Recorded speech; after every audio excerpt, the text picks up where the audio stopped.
Senator Bam Aquino hindi pa nakakapagdesisyon kung sa minority bloc sasama sa pagpasok ng 20th Congress. Si Mean Corvera sa detalye ng balita. Mean?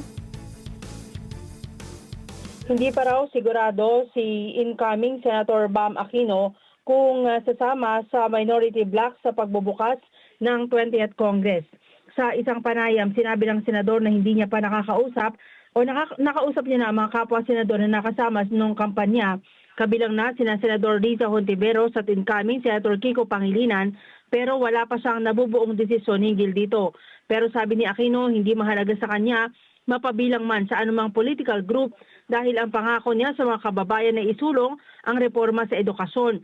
Ito raw ang una sa kanyang agenda dahil sa nangyayaring krisis sa edukasyon sa Pilipinas.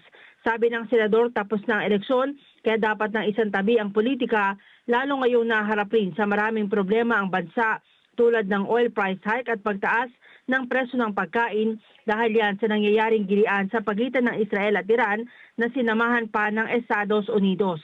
Narito ang bahagi ng pahayag ni incoming Senator Bam Aquino.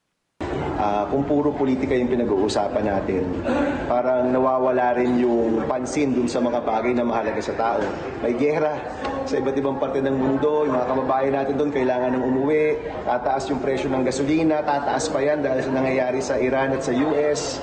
Napakaraming problema ng bayan natin and ang hinahanap ng tao, ano ba yung gagawin ninyo para makatulong sa buhay namin, no?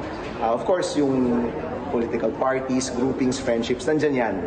Pero at the end of the day, ang pinakamahalaga talaga, ano yung magagawa mo para sa taong bayan? Ano yung magiging output mo para sa kanila? Mean Corvera para sa Mata ng Agila, matatag, matapang, matapat.